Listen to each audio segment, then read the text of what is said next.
Everyone, before you lose your dad, should ask questions. What are the questions you think people should be asking their dad before they go past? Ask your dad, what's the greatest memory of you that he has? And then you need to ask your dad, what are the greatest challenges he has faced as a man? They said in my language that the child that says his father is not successful, you are on the way to it. You'll tell us your own story very soon. Because you don't know why your dad did what he did. Most of the things that we are angry with our dads with, just need to talk to them about it. They did to the best of their knowledge. If women sit more with their dad, half of the problem that we are having in this generation will be solved. I saw. Because it's a father that can tell you who a man is. Many Africans in the diaspora, they feel really pressured to succeed and succeed fast. Your siblings are waiting for you to succeed. Everyone is waiting for you to succeed. Have you felt that way yourself? Black tax. I'm going to burst the bubble. You do not pour from the cup that is not full. People at home, you'll be shocked. Most of them have houses already.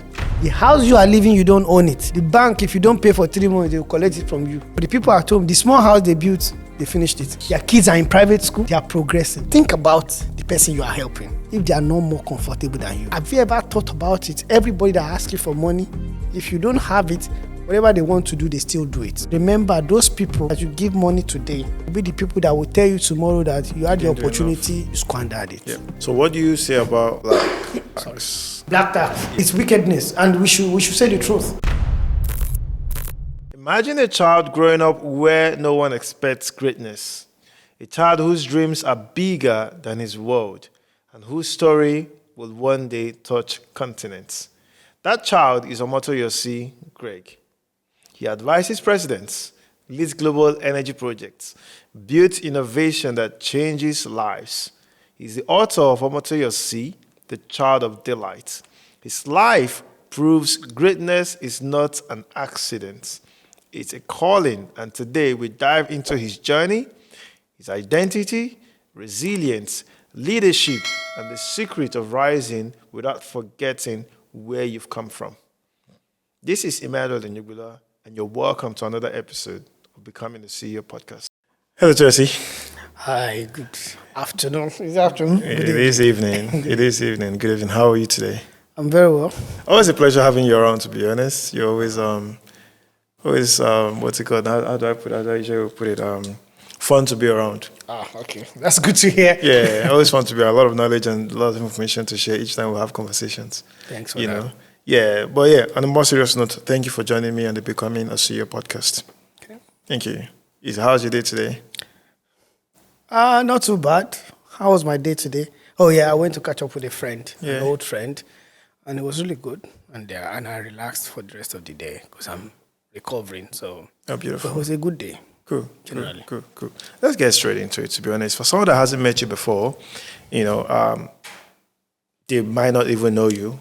What would you like them to know about you today? It's an interesting question.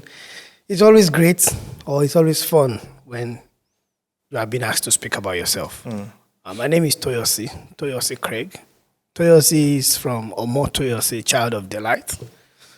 My other names are Sunshine, Dr. Sunshine. Sunshine because I bring so much brightness and joy wherever I go. I always try to find a way to make myself and people around me better. That's why I call myself. Excuse me. I'm an engineer by training, but I think I shouldn't have studied engineering. But so I've studied engineering to how far anyone could have studied it. But I have some inventions to myself, which I don't really talk much about because sometimes when you are successful in primary school, that was then. So I think life moves in stages. So I'm based in Perth. I've lived in all the countries of the world. All the continents of the world. I've touched all the oceans of the world except Antarctica. Yes. So that's more like me for now. So you are a doctor? Yes. Academic? You are a leader? You are... I'm a writer too. You're a writer, you're an inventor. Yes. Now, when all these titles fall away, who are you, really? I'm Sunshine. Now, I'll tell you why I say I'm Sunshine. Recently, someone gave me, I think, the best compliment of my life. The guy said, I'm happy you were born. That's deep. Coming from a guy, I wanted to cry. Now, because I've had NGO, non-profit organization, since I was 16. Of course, now I'm advising people that don't waste your money on things and this like that. But then looking back and see, like, I've actually sent over 25 people to school and graduated. It's something that gives me joy. But if you say without title, who am I? I'm that guy that will never look sad and will always make you happy. Like, yeah, I have this now that I'm working on savior syndrome. Like, I would rather let myself burn for other people to live. Of course, now I've seen that could also be a weakness, so I'm working on it. But generally, I'm that guy that's always happy, looking for how to make things better for myself. Very passionate about Africa. I think I should mention that. And yeah. What's your definition of happiness? Success. Now, I know that it's crazy, but I'm driven by success. The success to me, sometimes it's not conventional success. If I'm playing soccer game, if I'm playing PS5, success to me is making attempts and maybe like having possession or just shooting on the, having a shot on goal. Now, I don't care about winning in PS game, and I want to use that. I think it's the easiest form because I looked at myself. I'm like, I always say I like success. Success sometimes is because I always prepare myself for yes or no. So when I make an attempt for something, either yes or there's no, it makes me feel like, yes, I've succeeded in this. And that's crazy because I know there's so many things that people see that I've done, people that know me, that might look high class, significant, or this or that. But maybe I've received like 10 no's before that. But because that gives me joy, like the pressure I'm putting on you, like you say no, I'll come again, I'll ask again. You say no, I'll ask again. And if it doesn't work, I then look at it and say, of course, I'm a Christian. I'm led by the Spirit. So then I wait with whatever I read in the Bible, whatever Spirit tells me. Then I know if, okay, maybe this door is actually closed because I don't need to be there. But what keeps my blood boiling is response. Response, I don't care if it's yes or if it's no. So I like attempts. Maybe I should put it like that.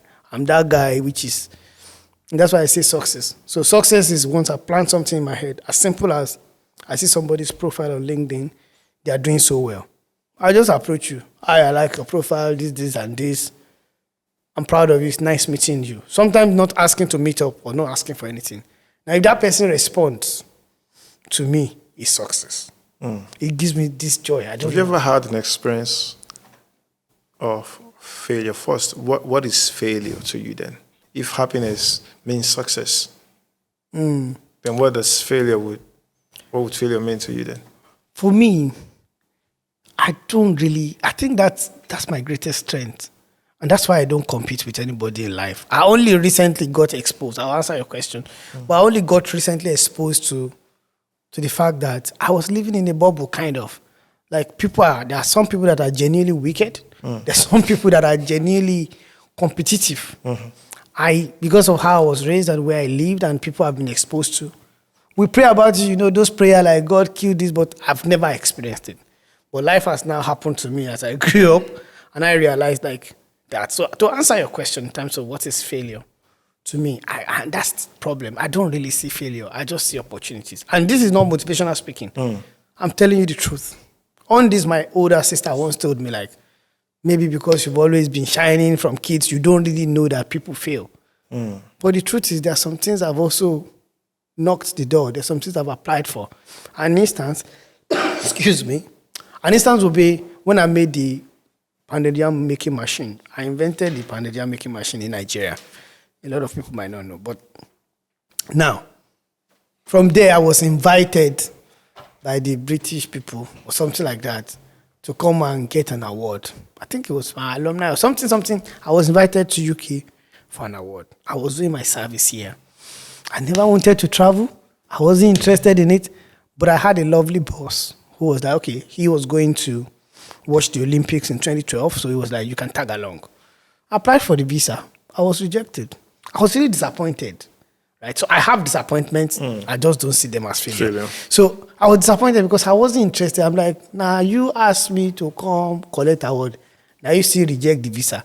So what did they say? They said I didn't put my bank account. I don't even think I had a bank account then. So people around me were like, reapply so that you won't have a record of. So I reapplied, and these guys kept my passport until after the event was done.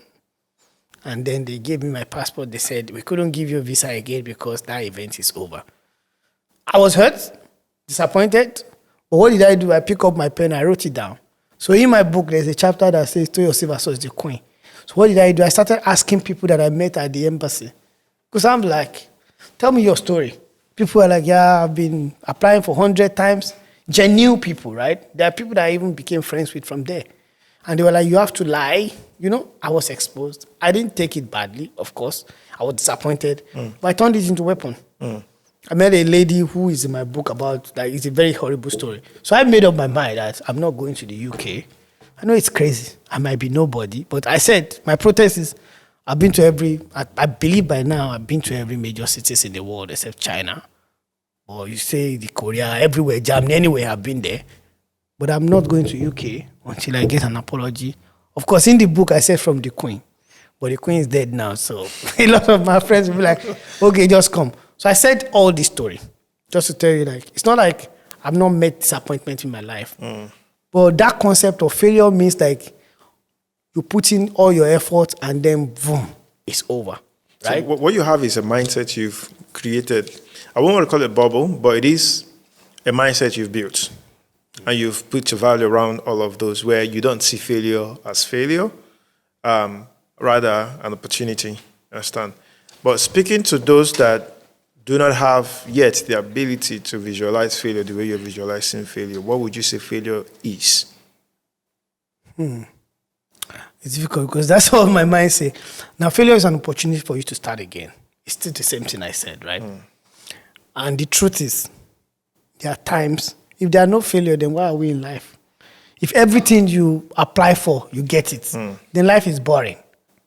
Imagine if everybody have everything they want. All of us are driving Rolls Royce. If that is success to people, it's not success to me. You are living on the ocean. Yep. All of us are living by the beachfront. Yeah. So nobody's in the city. Yeah. So there's a way that all this thing balances life. So that's where I'm going. So whatever you apply, because it's a wheel of time. There's a wheel of time. I've done so much study in all these things that I know like life balances itself. Yep. And for those that are Christians, that's why it says in their book that all things work together for good. In real life, even you don't have to be Christian to understand that principle of life. So it balances itself. It's a circle. So, if you're a physicist, you know what is called sinusoidal wave. So it's a word coined by people to keep some people low and to keep some people high. So it's not failure. You just went like this, and it's just part of life. So that's what I will let people know. So what people will call failure will be not getting what you wanted, literally. And for example, if a parent call a child a failure, it's because maybe they want to live their own dream in the child, and the child is not living that dream. Maybe the father wanted to be a medical doctor, ended up being a herbalist. Now, he's forcing this boy to be a medical doctor. The boy ended up being a musician. Maybe not as successful, but to the father, he may not say it, but showing it that he has failed in life. But to the boy, did he really fail? So failure to you, if you actually just change, it's like, I don't know if people do shooting.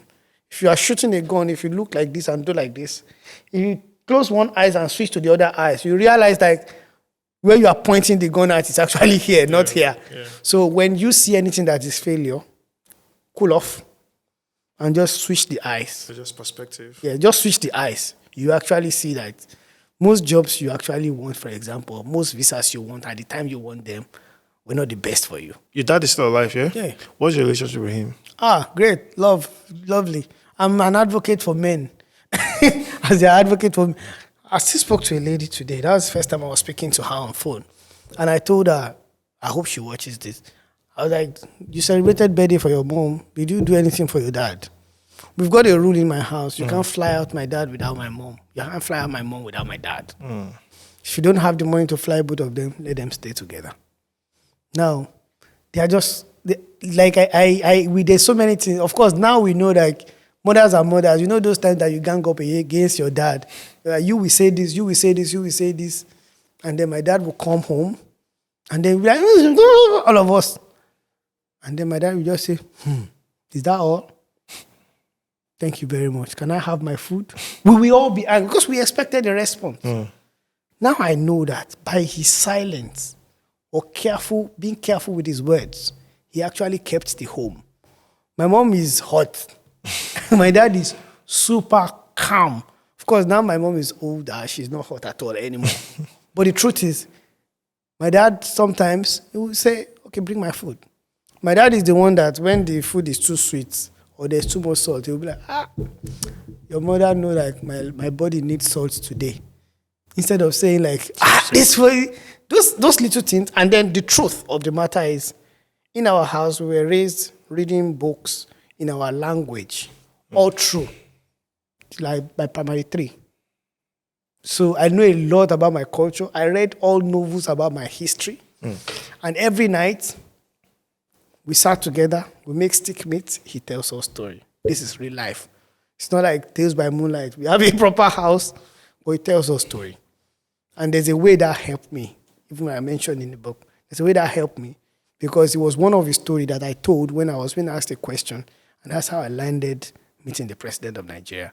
It was just all from the love I got from home. Yeah, so my dad is still alive. And there's so many things he taught us without talking, which I now realize, okay. And now we play about it like that. So now you know. What's your... So this is me, all right? Of course, my dad died last year. Yes, oftentimes we... Just like you just noted, sometimes you're... Unknowingly, the mom set up the kids against the dad or pitch the kids against the dad. A good example would be when you do something wrong, instead of them scolding you, they'll send you to the father to go and flog you. Yeah. You understand? I mean, oftentimes they don't do this unknowingly, but lately, myself growing up, raising my own kids is not something I'm very, very cautious about, where you've seen people, adults, male, do not have or have this distant relationship with their fathers. You probably haven't sat down with your dad asking some kind of questions because that environment wasn't created. What can you say to that? That's a big deal. If women, all the young ladies, maybe not young Try ladies. not tapping that. Okay. Yeah. If women, all younger women, lower than 45, you are still young, don't think you are old, can sit with their dad, if any one of them have their dads, or let me not even use that analogy. If women sit more with their dad, half of the problem that we are having in this generation will be solved. I saw. Because it's a father that can tell you who a man is. Most women, for example, don't have an idea of who a man is, generally. So, because for men, I'll give you an example. There's a way that women go through a lot of, you are a woman, you do this, you do this, you do this. But men are they leave you on that side. The only thing they do more to men is discipline. Discipline. Yep. Now, there's so many things that our parents know, our dad know, that we don't know. And that's why you see, if you read our culture and history, you realize like Benin Kingdom had this wisdom. There's this much things that they've done. But because the fathers also blame to them, some of them they don't want any child to be as great as they were. They didn't pass knowledge down. But now in these days, the majority of the challenges we are all facing is men were not raised to be men. Did you actually learn? Because some people, you feared your dad. When your dad, ping, we all disappear. Fortunately for me, the truth, I didn't experience that. We run to my dad when he comes home. And now that I've met people, I have people around me, I see how they are raised. I don't want to mention them, but I see how they were raised. It's totally different.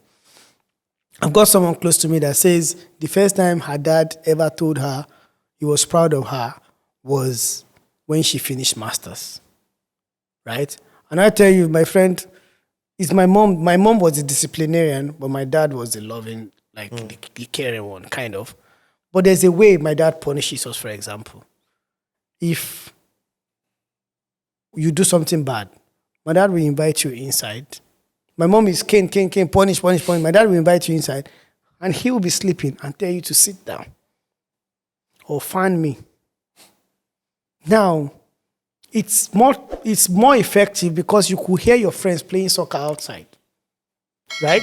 So yes, exactly, just simple like that. But nowadays, the way we've been raised is you even see people, they send money, they send 20 to their mother, send 5 to their dad.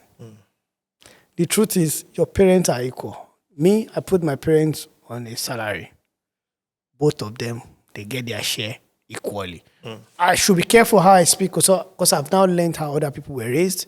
My parents were open to each other about their finances. So maybe I shouldn't use my own as a yardstick. But the truth is, no matter how wicked you think your father is, Still father. is your father. You need to ask him some questions. And when fathers grow old, you should be their dad. Everyone, before you lose your dad, should ask questions. What are the questions you think people should be asking their dad before they go past? Ask your dad, what's the greatest memory of you that he has? What is the best thing you've done for him? Yourself. You'll be shocked. If you can't answer in the twinkle of an eye, you have a lot to do. And then you need to ask your dad, what are the greatest challenges he has faced as a man? They said in my language that the child that says his father is not successful, you are on the way to it. You will tell us your own story very soon. Because sometimes, my dad, for example, I was angry at him at some point because he was so good, he wasn't corrupt. He was a high teacher like that.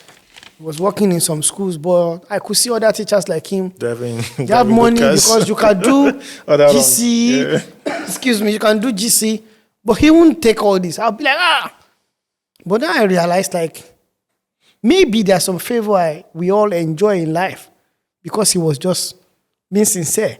Now, that makes me to also let you know that whatever your dad has done, there is a video I watched today of an armed robber that ran to a shop, slapped the guy, the owner of the shop, slapped him many times, but the daughter was sitting beside him, a child.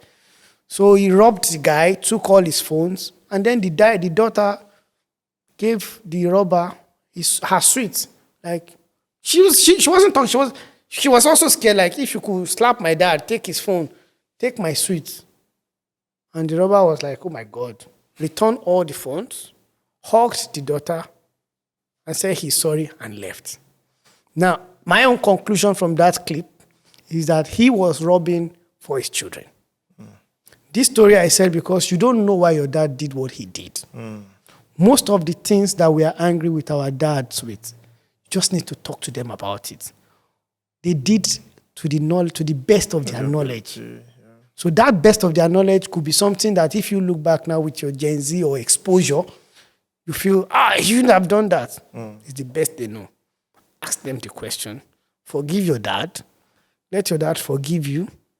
And ask them the question I had, your greatest memory, and most importantly, what do you need me to do for you to make you happy?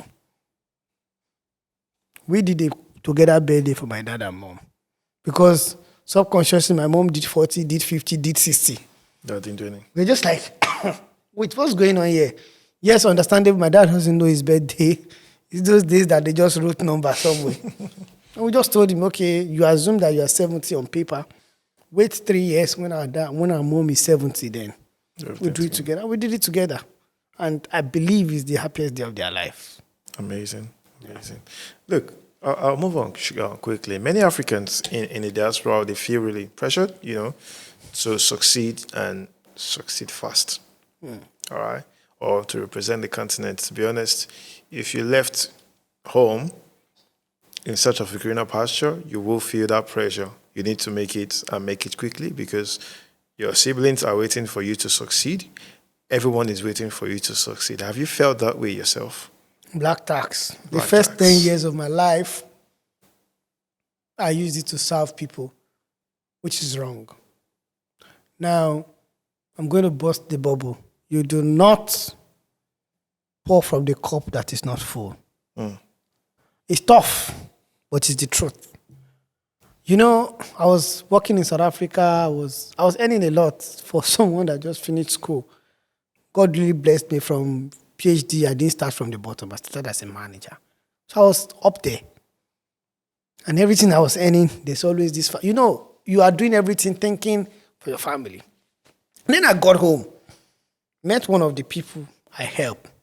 They were talking and they were like, my bro, this guy, he doesn't want to build a house yet. He's not ready. I'm like, what? Like, I'm not ready. And then if you ask people back in Africa, the mentality is you only give 10 if you have like 1,000.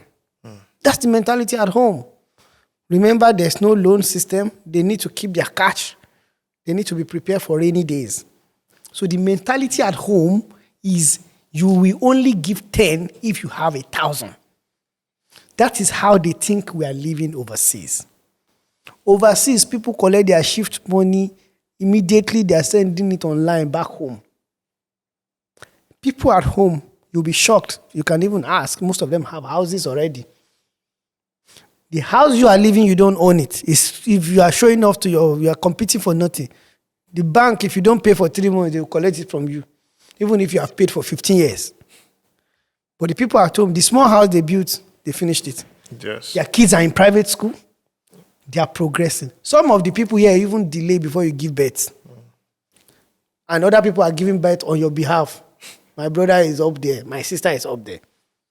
So I realized I really could have achieved a lot. I didn't.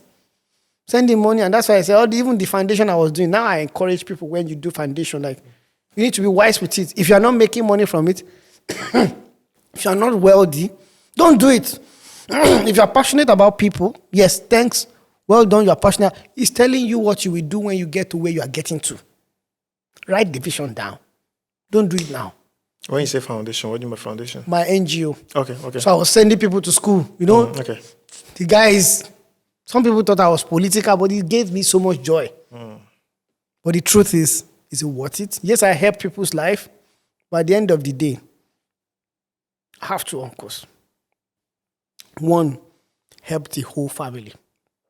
He was so rich. When I saw his CV, I'm like, this guy could minister. He never helped enough. People still complain. One day he lost his job. He didn't even finish his house till today. He's one of the people I respect most in life. He's still struggling. His kids are still in school. He achieved the highest level anybody could achieve. There's another uncle who was hated by everybody. Medical doctor, didn't care. Left everybody, didn't send money to anybody. I found him. By hook and crook, I was always disturbing him. The guy even lied to me that he gave me money when he didn't give. Not lie. But he thought he gave me money, he didn't give me. Eventually, I confronted, he gave me a little. Now, he's retired. Has a lot of money, bought a 700 million house. Came back to his family. He's now the one looking for family members to help. I went to him, sir. Of course, I didn't say family hated. I'm like, tell me how to be wealthy. Simple thing, save for the rainy day. Now, the other person is still working. He was richer, but he helped the whole family. I'm not saying people should not help family, but think about the person you are helping. If they are no more comfortable than you, if they send you out of your house today, people here, they are not nice. So if they send them out of their house tomorrow, they have a family that will take them in. Mm-hmm. Have you ever thought about it? Everybody that asks you for money, if you don't have it, whatever they want to do, they still do it. Yep. If you have to stress, if the money you want to give somebody is not what you can also pay yourself, that's the strategy I adopted then. So I started by, if anybody asks me for 20, I send that 20 to myself, and I send 20 to you. If I can't do that, that is not my help. I'm not the one God has sent to you. Eventually, I stopped totally and started paying my parents. Anybody in the family that wants to have any help should go and meet them. The truth is, I'm not wealthy yet. I'm not there, but they won't know. And there's no support here. All I have is God and myself. So what do you say about black tax? Black tax is wicked. It's wicked. It's wicked. It's wickedness. And we should say the truth. Oprah, this guy, Tyler Perry, he said, you can read the story. He was never going to be rich. Because he collects more money, we share it to everybody, you feel bad. Because all of us feel bad for being successful. And that's the problem. Should we feel bad for You shouldn't. That's actually the black tax stem from emotional blackmail. This is what black tax is. Your friends stop being your friends because they ask you for 100,000, you can't give them. Some of the people you even give money will laugh and say, they convert it. Say, he has given me 30,000. That's just 30. It's like $30. It's like 30 naira. It's nothing. If you drive Uber, you realize that you only make $14 in 1 hour. That's 14,000 naira. And you want to pay a rent of $700. Calculate that, how many times people are working their ass off. A lot of people here are doing more than multiple 8 jobs. To 10 or 12 hours job, which is definitely going to have effect on your mental health, on your back, and everything in the future. There's nobody that is talking about the money you will use to take care of yourself in the future. So back to it, black tax. I said it's wicked because parents in Africa, Southern Africa especially, sorry I'm using it, I live there, I'm also a resident. Once their kids start working, they stop working. I have a friend that we nearly fought. This South Africa I went. If I see this video, I'll send this clip to her. We nearly fought because she's saving the whole family. I'm like, how old is your mom? Your mom is 40 years. She's not working. The grandmother, she's paying the grandmother, she's paying the mother. I'm like, how much do you even have in your account? She said, nothing. And those people are still fighting you. So my advice, read about Oprah Winfrey. The Bible says the wicked retaineth wealth. You can Google it. It's not me that say it. It's in the Bible. And that's a version. Some people say the one that is hard-hearted or courageous. Now, the truth is, identify the people. Honor your father and mother. That's what the Bible says. Or people that represent them in your life. That you know absolutely, without you, they won't survive, literally. Those are your primary assignments. Succeed first. See, God, people cannot be giving birth for you to raise. It's unfair. It's really unfair. We don't talk about this. This thing hurts people. People are dying here psychologically. And how many people can call home and say, I'm going through a lot? Remember, those people that you give money today will be the people that will tell you tomorrow that you had the opportunity, you squandered it. Yeah. So then, to be honest, 100% I agree. You understand? I couldn't even agree more. It all comes down to the emotion for me, all right? Because these people are your family, your uncles, your aunties, your siblings, and many a time they are your siblings. And they get so lazy because now you are, in quotes, abroad. You're earning hard currencies and they do expect their own share of those. And then comes down to the emotional blackmail. How do one, because to be honest, we're humans. These people are still your loved ones. You cannot, oftentimes you find it even hard to just neglect and ignore. But how do we mentally position ourselves in such a way that you're not feeling guilty for not helping these people, but also you're still not feeling guilty for being in the abroad and for being successful? Understanding that, look, they are not your responsibility. Your responsibility, what I've said to myself, my responsibility is my mom, my dad, and my immediate siblings. But even my immediate siblings too, I've rated the ones that I call my responsibility and the ones that, look, I'll help you when I can help you. If I can't help you, I can't help you. And things like that. But how do we mentally manage or navigate these complexities, The reason why one person's success is communal success at home is because there's communal support. When you have money, you help so many people because the neighbor will help you. They will be the one to come and visit you when you are giving birth back at home. Your uncle should be there for you. There's a lot of reasons why we do a communal support system in Africa. Now, when one person is taken out of there and taken overseas, I'll give you an instance. The person I value most has not really even asked me for money. I could literally say, I've said this anywhere, that you could literally say my sister didn't study medicine so that myself and my brother could study what we studied. Who else should be more entitled than her? But she doesn't ask him. And then you see people who didn't actually contribute to your life will be the one that everybody say, I'm the one that was there. Now, the emotion part, the number one thing is, like you said, rank the people that are important to you. I know it's tough. Especially, like, for example, my mom called me saying one of our family members wants to do a particular kind of job. It's hurting because you want to look at it that the way people see you, do you want to believe that one of your family members is doing this? You understand what I'm saying?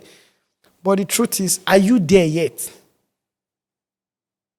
What is not worth sharing should not be shared. Are you there yet? There's a reason why they say one rich person among 10 poor people is a poor person. So number one, realize future moves quickly. Time moves quickly. Whatever you have today is an opportunity. Imagine every dollar you have sent to people who you are not even talking to if you have put it somewhere. Now, siblings also need to understand that everybody had opportunities. You had your chance, right? Generally, God might elevate one person to help the others. You can only give them opportunities. There are some people that everybody have that person in their family. I do. You help this person, you squander it. You help them again, they squander it. They keep hurting you and hurting you and hurting you. Emotionally, you get drained. Yeah. Now, you need to identify, cancer worm needs to be removed. It doesn't matter wherever it is. If you identify a cancer in a very early stage, it doesn't matter where it is. You don't say, I like my nose. No, man. No, you remove it. Cancer could be anybody. So identify, rank, and understand that you yourself, if you are not doing it for sure, because a lot of people are even doing it to show off to people back at home that have arrived. When they have more than you, they are driving car, they have a house. You don't have a house, man. You're not paying rent. Yes, you don't have a house, man. You don't. Let's face the reality, except if you have paid off your mortgage. Do you know that you will still have to work till you are 55, till you are 60? And these people, they have the chance. If I use Nigeria as an example, the closest people to my heart had to tell me to stop talking like this. But I found it to be hurtful that food is very expensive in Nigeria, but everybody is complaining when all you need to do is just to find a small piece of land and cultivate. I have a cousin, not a direct cousin, one of the boys that my dad brought home. This guy is doing so well. He went to speak to somebody about his land. Can I be planting pepper? Chili pepper. He was telling me the turnaround is 3 months. He's making money. He bought his own car. He got married. He has never asked me for money. He asked me for connection, which makes sense. I connected him to IITA where they can give him proper seeds. That is the kind of family we should have. So we need to tell people at home, take a step. It's very easy. It's tough, I know, but abroad people are doing care job. And back at home, you cannot do just ordinary farming, which our fathers did. And when you travel out of the country, you realize that the richest people are the farmers. They don't look nice, but they've got nice pockets. I'm telling you the truth, in Nigeria, there's a reason why the Obafemi Awolowo, if you read all the history, I was lucky to read all the history of Nigeria. Some of them went to Guinea, bring a particular kind of cow, bring a particular kind of plant, because they understood the system. If chili is being sold for 100 naira, okay, I'll give you an example. They told me a buck, 1 kilogram of gari is now 8,500. I was buying this for 8 naira. It's not 8,500, which means it's very simple. All of them in Nigeria went to school. You go to the village. You don't have to be a farmer. Just go to the village, talk to the king, tell the woman, please, I'll come and buy your gari from you. And we said buy the gari, take it to the market woman. You don't have to be the seller. You've cut out the transport. Tell them, okay, how much do you buy gari when you go there? They say, I will buy it for 750, but we have to put 500 for transportation. So that's why we sell it for 85. You bring the gari for them for 7,000. It will be sold on there. It's no magic. That's for people. There's a lot of things that are going to extinction in Africa because nobody is doing them. The fishes we saw growing up, nobody is doing them because people are not fishing. You understand what I'm saying? So vegetables are costly. I was speaking to my mom. She was telling me one slice of This store is so expensive, it's like this. That is money. So anyway, I'm saying that because there's an adage in my language that also says, it's the child that lifts up his hand that the parents carry easily. If there are many kids here, they are just looking at you. And then one is like, lift me. That's when you lift. It's easy. So let everybody help themselves so that you can help them. But please, if you are sinking, don't carry people into your boat. You go sink quick. Oh. So essentially, the long and short of it is, black tax is a crime. It's evil, according to your word. I think it's wicked. Black tax is wicked. Yeah, it's wicked. It's wickedness because you then work for so many years for nothing to show for it. And it becomes a shackle. Because, quote me here, if you help somebody once, they will demand that you help them again. And if you don't help them the second time, you become the evil person. Once you start giving, it is expected that you keep giving. Yeah. So, and you can't. It's not sustainable. The truth is, people abroad don't have money. It's very hard to prove that, but till you leave, you come into the system, you won't understand it. So you need to let your people know. And that is the problem, this show-off mentality. Some people want to be successful just to be... Ask many people now, if you have 1 billion naira today, or $1 million, the first thing they want to do is to buy a car or buy something to show off to the next person. How do you address, for those that live abroad, that travel back home, obviously they're going to drive good cars, they're going to probably live in an Airbnb apartment, and all the show-off that you see people do, isn't that what's fueling all of this taxation, in quotes? Because, I mean, if you all of a sudden you come from overseas and you're living large, the guy that lives in your village wants to go to overseas too. Because, hey, it looks like you guys picked up money on the streets. That's true. It's very simple. If you've lived abroad for a long time, and that's one of the reasons, because you could not afford a good house. Before. You sent all your money to people. That's why you are staying in Airbnb. Not necessarily. I mean, sometimes you just want to live in those. I'm saying, if you've had... If we were not sending money to everybody, you would have built a house at home that is self-powered, that is up to an hotel level. Let's just keep that aside. But that's the truth. The reason why all of us are living in Airbnb, even me, I'm not excluded, I'm telling you, or staying in a very good hotel is, you want that constant electricity you are used to. Most importantly. You want the basic things. So it's not like you are showing off. And that's why I say communication is a two-way thing. You need them to know ahead that they do well. You have not achieved yet. Put me in your prayer point. If it's big, if it's enough to share, I will share. But now, if you are going there, because when you look at it, you stay in good hotel, you eat good food. You are eating those good food, not because you are showing off, it's because you miss them. But the interpretation is different. And of course, we know people who want to show off. If you like to show off, then continue paying the black tax. And then come back when you are above 60 and start telling me story. I was in company of some 60-year-old recently, and I was hearing them talking about retirement. Are you planning for retirement too? I call a look, say, hey, Jesus Christ. If you start planning for retirement when you are 60, and you've been abroad for 40 years, for 30 years, we will get problem.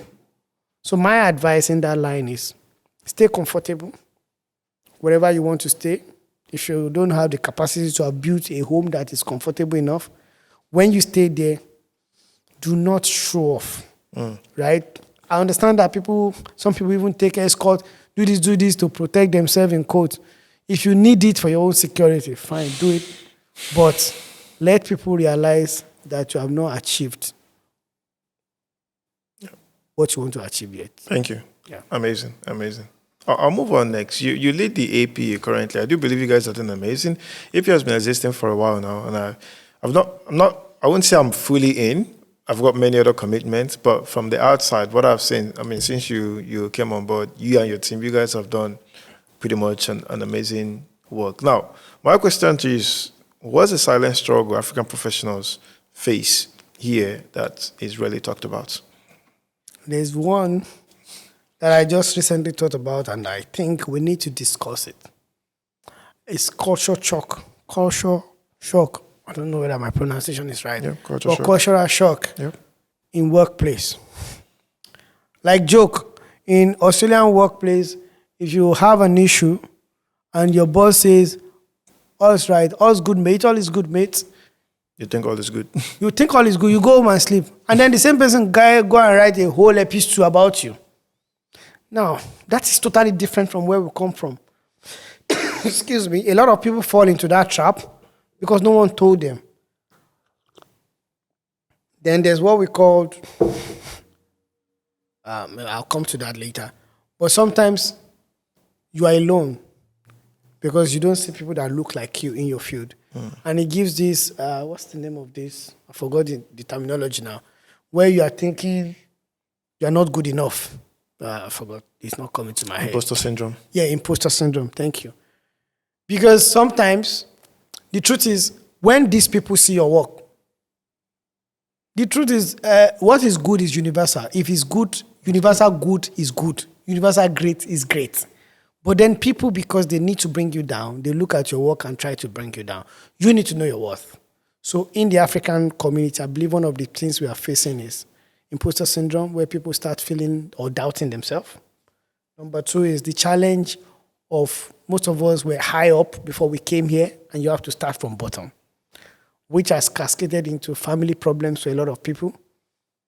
Some people were married because, I'm speaking this in my personal capacity, people have seen. Some people were married to the to the love of their life before they came here, and they were, let's say, high-rank person in the society. But now this guy has come here, he's now reporting to people that are far, far below him. So his ego is bruised at work already. And then he comes home. Now, maybe the women that were not working as much, because here in Australia, anybody can make as much money as you can if you can work that hard. So that's bruise of ego and the rest. It's forcing a lot of families to have issues. And there's a lot of loneliness out there. And you see the program we're doing currently, I lead the APA, yes. And we reached out to other African professional groups, the Society of African Lawyers, the doctors, the miners, and we're bringing everybody together under one roof at Opto Stadium. Now, this program, I'm not talking. Nobody's talking. I'm just going there and be sitting there and be meeting people.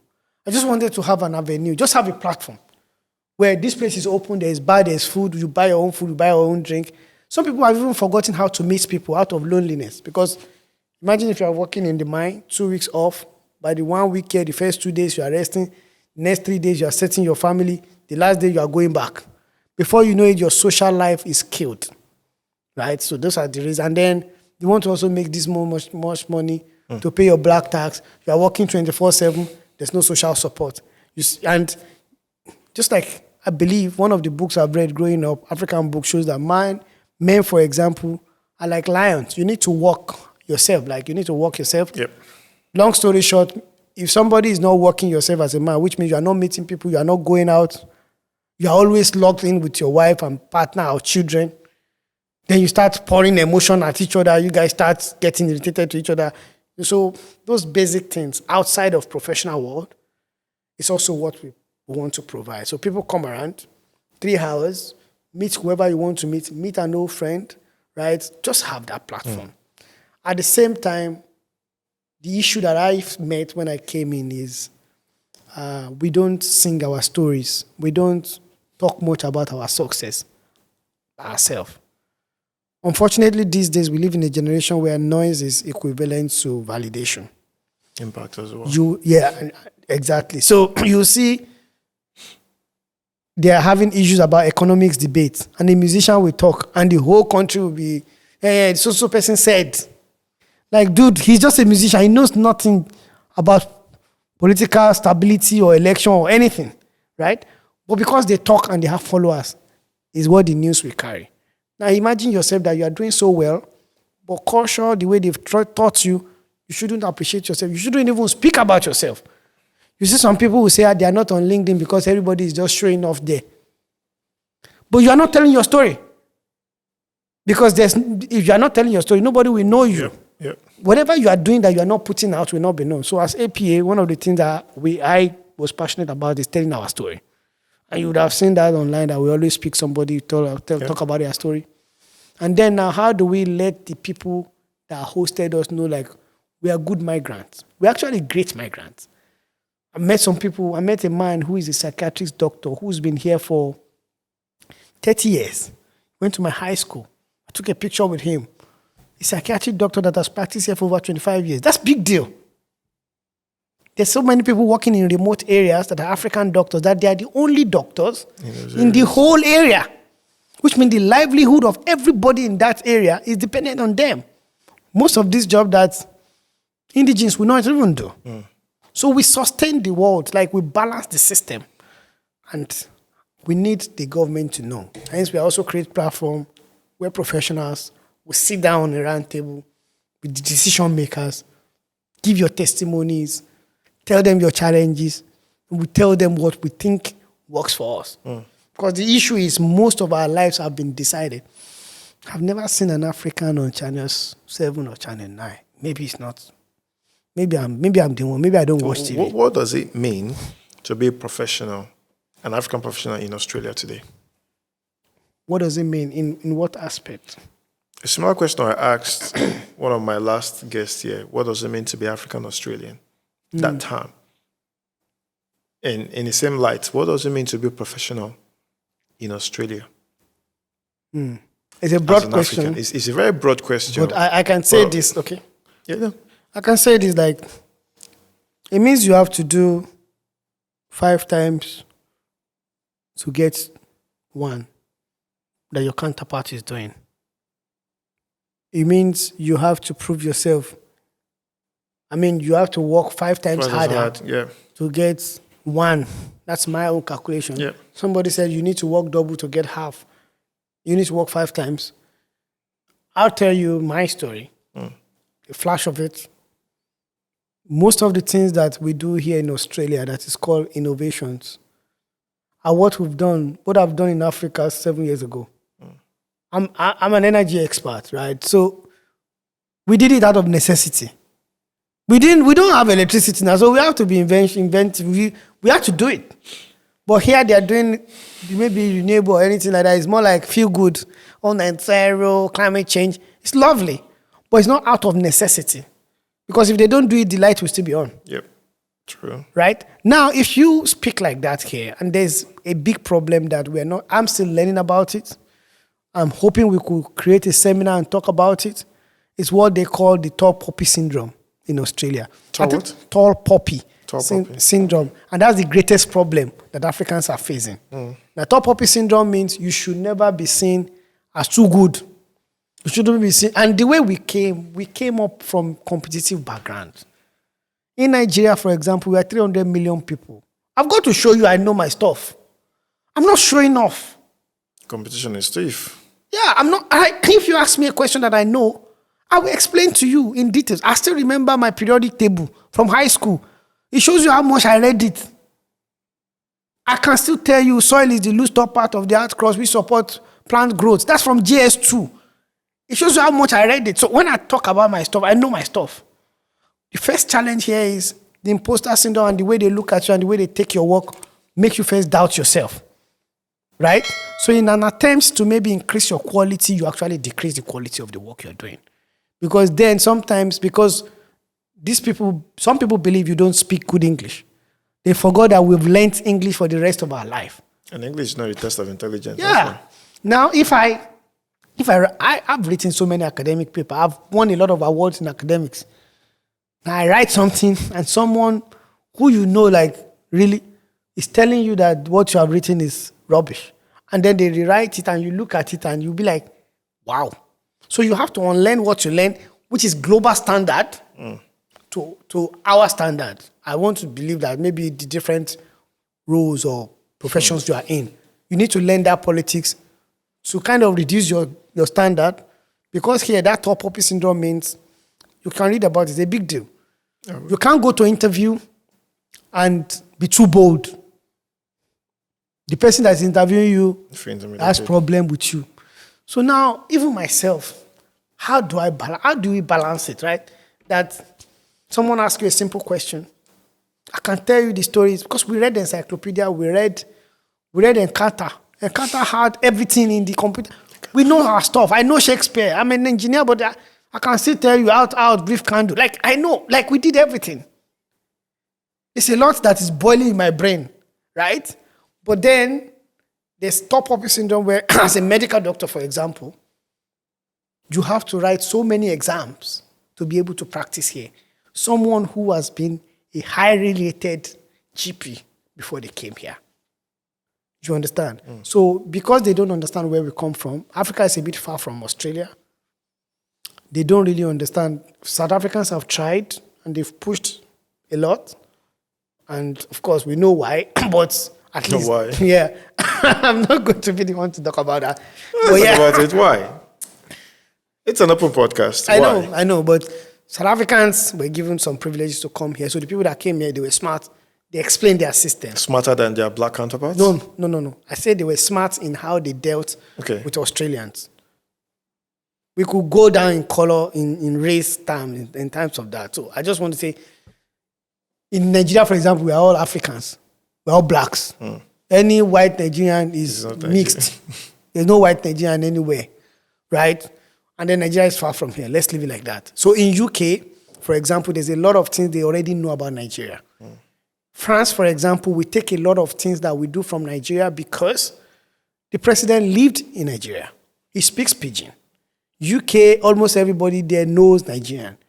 Ireland knows Nigerian. There's no Irish you meet that will tell you they didn't go to school with a Nigerian, right? So because we are not many here, not just Nigerian, Africans are not many here. There's a mentality that is have here because of maybe how Africans came here, which you shouldn't judge people by how they came in or how their background is.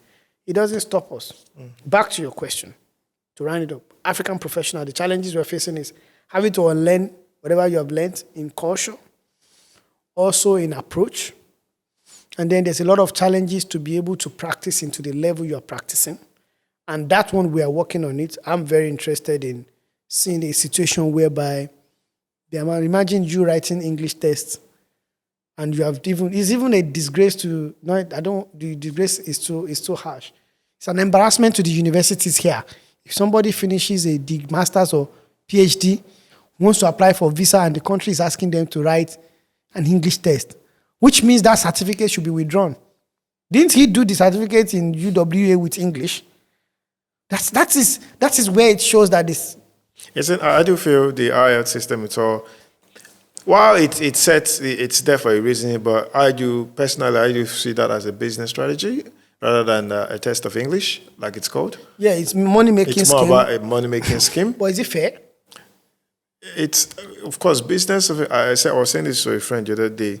There is no fair business practices. Business is eat or get eaten. So who gets the money? Is it owned by the government? Well, I might not have those full details, but I do believe there is a portion. I mean, if they live here, they pay tax. Why are some other people exempted? You interview him, and I should be interview you. but to answer your question, IELTS, like I said, it's a business practice, purely business. It's less of the system trying to know whether you can speak English, but more about the amount they're going to make off of you. For me, that's They make us pay visa. Make people pay visa fees. And all the visa fees is expensive already. Not IELTS. Now, it's just segregation. Yeah. Literally, there's no two ways to it. See, people are scared of what they don't know. That's all. True. Because I've heard other people, some countries that they said they speak good English, I've heard them speak. This guy just spoke English, doesn't mean they studied. We studied English. Speaking English is one thing, writing English is another. The written English is a different thing entirely. I'm like, so now we have professionals who can't practice because they couldn't pass English tests to some levels. That's also a challenge. That's where I'm coming from. And one more thing, in the professional world, our food is still a big deal. People's livelihood, people's professionalism, people's mental health is really dependent on their food. The food is still a big deal here. We speak to a lot of African professionals that are entrepreneurs in food side saying their food is always getting squeezed and this. I think it's time, and that's one of the things I'm also pushing. We sit down with people because we have other people from other continents that can get everything from their continent, you can buy it off the shelf here. So most likely because, I'm not judging Australians, because I'm now one. Most likely because they know those people. They know those food. Systems have allowed it because they trust it. Now, I'm encouraging people who employ Africans or who work with Africans to be curious and not be judgmental. Do you think Australia as a country is ready for an influx of African migrants, or is ready for? I'm trying to put it in a mild way. Do you think Australia is ready for Africa? Put it that way. I was in South Africa last few weeks. I asked them this question. I'll ask you, and it will answer the question you're asking me. In a movie, if there's a black man, who dies first? It depends on the sets. I'm telling you, if you go into a movie that is not, what's the name of this? Morgan Freeman. It's not Samuel L. Jackson. You know. If it's not those guys, if it's a horror movie, there are people. Okay, I'll ask you 3 questions. I want to play an IT guy, right? There's a Caucasian from America, there's an Asian wearing glasses, and there's an African man. Who is the IT guy? If you say who's this camera, it will be the African. It will be the African. IT, not. It will be the Asian. It will be the Asian. You know, right? So who will be the arms smuggler? There's an African. There's a Russian. You know, it's a Russian. Who will be the drug dealer? It's a Colombian, right? It's a Mexican. Now that is how the world has been programmed. Intentionally, I want to use this to answer the African question. Okay, that's where I'm going. Yeah. Now, the first mentality of people that see Africa is fear. Either crude, they're seeing somebody who is crude, who is not exposed. And that's why I also stopped telling people my story of the poverty I went through, of the village. Like we have to drink water, you know, you poop here, you drink the water here. Because I realized that some people are not empathetic. They don't understand. So once they see that, they use that to judge you. As a matter of fact, I'm encouraging African professionals to only share their growth stories with people of their background. Stop sharing it, because that's where you are born. It can even limit the kind of opportunity you are given. Do not give a babe his inheritance. That's Bible. It's the same thing. Do not give a slave the kingship. Right? So there's a mentality that is far long.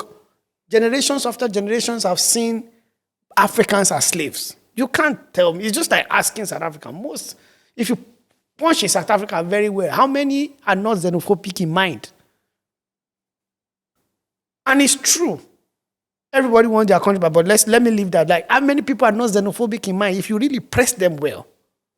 Now, if you come here, the issue of African migrants, this is not just Australia, it's Western world. There's a way we are seen. There's a stereotypic way, there's a stereotype where they build a stereotypic kind of image in their mind of an African. Remember, it's passed from generation. Blood is a strong thing. The forefathers saw us as slaves. The slave masters were paid, remember. It's not that we just stop slave trade. It's okay, you stop slave, we have collect money. Release your slave, you to collect money. So this is never end. It's just like the way the Western world will come to a country and threaten you that they will bomb your country. You know those kind of things in a world where we say we are the same, where there's sovereignty. So there's a way we are seen. That's where I'm going. So it's just like how English, I refuse to change my accent. If you notice, I've lived in America. I've gone to an Ivy League school. I can speak Fone, but I refuse to change how I sound. Because I've realized that people judge you. Generally in Nigeria, if they bring in a minister, even Africans, once he's speaking British English, he's like, oh my God, he's so smart. Now here, because they have that mentality that you are not good enough, some people want to include you just for inclusion's sake, which is not fair. If somebody is hiring you to tick the box, it's easy when you put it on paper. But then everyday work, that guy will be frustrated. Because they are hiring you to tick the multicultural box, means that everything you do, somebody somewhere is already thinking like, we need him. Yeah. It doesn't, then they box you. Whatever you do that is intelligent. So that's the problem. So in terms of are we ready, there needs to be a change of mind. The people here also need, and that's why Associations like the one I lead is very important for people to come together, share their thoughts about their challenges, listen to how some people have overcome whatever you are going through. Even the Bible says there's nothing you are passing through that is unique to yourself that no man has passed through. Right? There's a guy, and that's why reading is good. I read from books. Ajala the Traveler, the first Japa guy, the first Yoruba demon. He came to this country in 1956. He married an Australian. He had children in Sydney. You can imagine people that have been here from 1956. Sorry, excuse me. And then, those people, from generation to generation, they are not new people. I'll then tell you, the ship that was taken here, the ship that brought slaves here, they were Africans on board. So part of the people that actually came here first, they are Africans on board. So it was only the slaves that came here. Every other person migrated here. If you check everybody's history, you British, Irish, this, Italian, right? So now, if you are a first generation migrant for your own family, all you need to do, and that's why I talked about the idea of get your feet to stand, because a double-minded man is not stable in all his ways. That's a double-minded man. You have to satisfy people in black tax. You have to put your leg here to satisfy your children. So you are never settled. So if you are going to stay here, you need to understand the culture, and that's why I'm telling people, leave your comfort zone, go out there. Once people start seeing you, they start getting comfortable. People here are just scared. That's what I see. Good. Now, are Australians ready for Africa in a nutshell?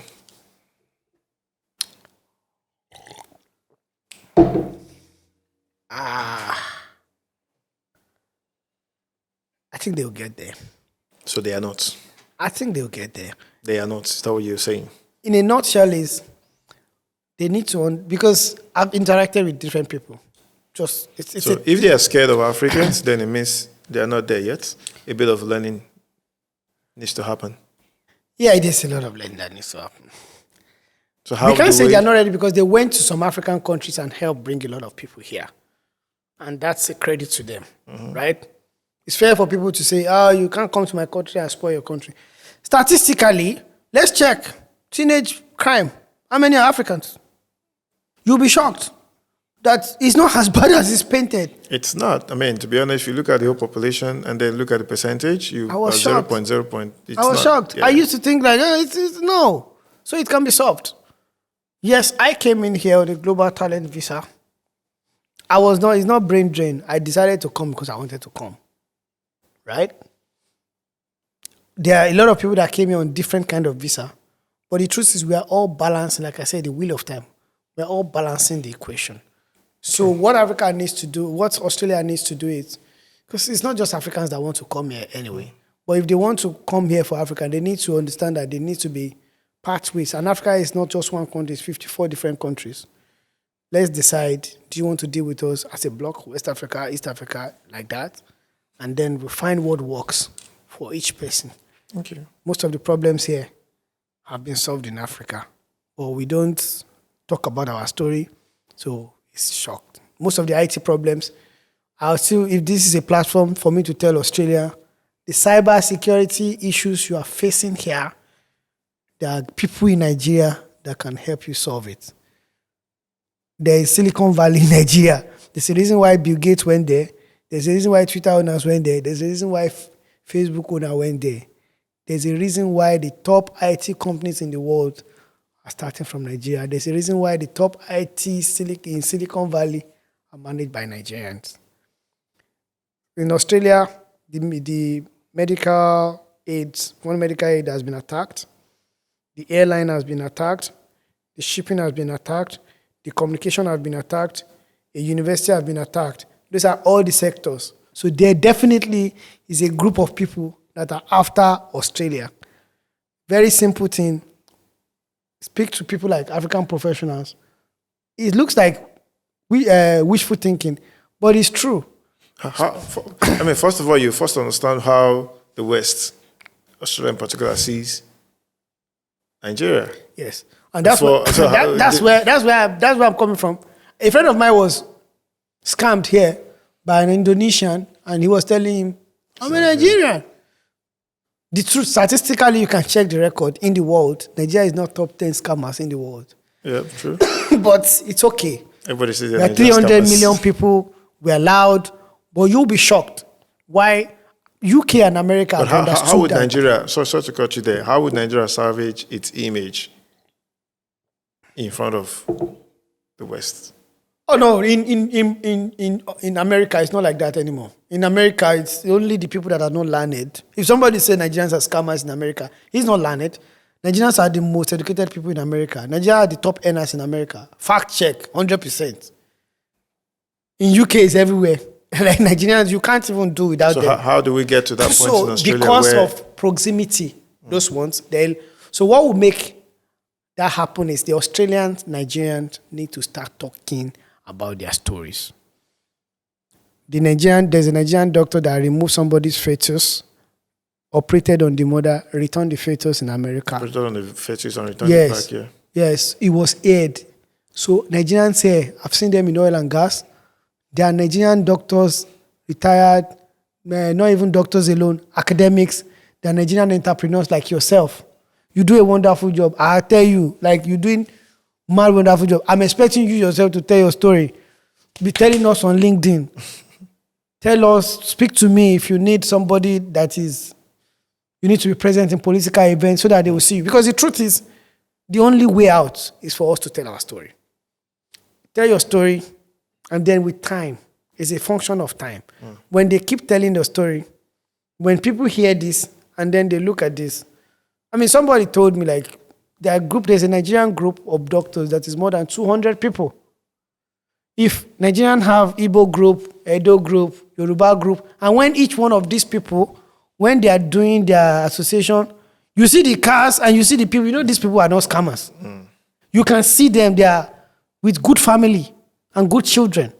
And then you need to imbibe in your children to tell their friends that everybody, like me, everywhere I go, I live as an ambassador of Nigeria, as an ambassador of Africa. If you have met me, no matter what, even when I was still in the world as a boy in the streets, if you meet me as a Nigerian, you want to meet another Nigerian guy.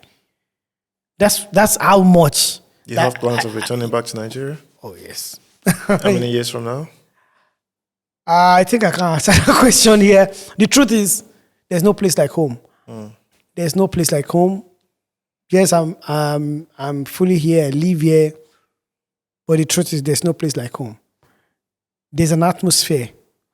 And that's where I always warn Australians. When you are bringing in migrants, be very careful. It's very difficult to change people from what they believe. I won't say more than that, but there's a lot into what I've said. I came here, I'm an expert. I came to do my bit to contribute here. The systems were not supporting what I was doing at that time, where I was. Hence, I came here and I contributed my own. But the truth is, whatever I'm doing here, I'm fully here. Opportunities are here. I'm willing to contribute to the future of Australia, definitely. But it's just that there's more satisfaction back home. But the vision is for an appointed time. Maybe 10 years, maybe 15 years, maybe next year. True. But the truth is, I will rest with my fathers. Yeah. I will rest with my fathers. Thanks so much, Dr. Omotoyosi, for joining me on this podcast. I've got heaps of things I needed to talk about, but time will not permit me. The guys are already signaling me to wrap it up. But one more last word for you. What do you have any last word? Any final words for us? In 2 minutes, 1 minute? 2 things. Speak to your dad. Call your dad. If your dad is still alive, call your dad. Where's the camera? So I'll look at it. If your dad is still alive, call him. If your mom is still alive, call your mom. Whoever you've not been in touch with, maybe by virtue of how life has separated you, high school friends, call them. I just learned a new thing in life, like, my friend, just call people. It's very important. I think I sent that broadcast message. I think I sent to you. I'm not sure if you saw it. List the people that have affected your life in one way or the other from your childhood. Call them. And you'll be shocked are the satisfaction. Remember, I know the fear is sometimes you say if you call people back home, the next thing is billing. The billing. It's okay. That shows who that person is. You already know you're not giving money. You can copy and paste this. Thank you so much for reaching out to me. Unfortunately, I'm not able to help at the moment. I pray God will come through to you. Thank you. Write that, copy it in your notes, and when people ask you for money, paste it. It will help you. It will save your life. Thank me in 1 year's time. I wish you the best, and just be kind. And remember that in this country, you are an ambassador of where you come from. We are the only one that can change the story. If we don't change the story, it will always remain the same. Yours faithfully, Dr. Sunshine. Thank you so much, Dr. Sunshine, for coming and Becoming the CEO podcast. We have two traditions here we do on set before you go. First will be, there's a question that's left for you by the last guest. Okay. I don't know who the person is. They usually leave a question for the next guest without knowing who the next guest is. And also, you have the opportunity to leave a question for the next guest without knowing who this person is, all right? The question that was left for you was, what are the 3 things you've learned on your journey that has made you who you are today? Remove the cancer cell. Cut off the wrong person. Cut them off totally. Because the Ethiopian, they never change their skin. That's one. Yeah, that's one. Number 2, every failure is an opportunity to start again. It's an opportunity. Like, don't, just go for it. And number 3, so that every failure is an opportunity to start again. I've talked about it already, so you should. Number 3 is just be courageous. There's a lot of witches that are not witches. They just get mouths. Do you believe in witches? It's a tough question. I've seen them, so I know that they. Yeah, in Australia, or is that a global phenomenon or African? No, I'm talking African witches, not this one that went to private school. Not witches that went to private school. The truth is, whatever you believe in attacks you anyway. So I mean, those days are gone. But the truth is, I said that because a lot of people we call wicked back home, they are just loud. The wicked people are the quiet ones. So be courageous, because I'll give you an instance, just a short. So there's somebody, it's called Machir or Machir in the Bible. It's in Judges. This Machir guy is the son of Manasseh. They said Joshua gave him 2 cities because he was a courageous man of war. And then Joshua gave the rest of his family, like 15 people, 1 plot of land for them to go and share. What that shows you is you've got to be strong and courageous. I know one saying a craze, they use cure craze, but I'm telling you, whatever you need, ask the question. Whoever you want to meet, ask them. You'll be shocked that people you are scared of you. People you are looking up to you. So, and celebrate the little success you have. Thank you so much for joining me on this podcast. I really appreciate you. Thanks for your insight. Thanks for coming, first of all. I know it took you a whole lot to be here today, and I do wish you a wonderful evening. Thank you so much. What does it take to rise from a place the world rarely notices? To build innovations, lead communities, and advise presidents. Dr. Omotoyosi Craig showed us today that it takes courage, purpose, and a relentless heart. A life that reminds us that greatness is not just luck, it is a calling, and that we should carry that with us wherever we go. And also we should remember that your calling, your impact is waiting to be written. And until next time, I say to you, continue becoming.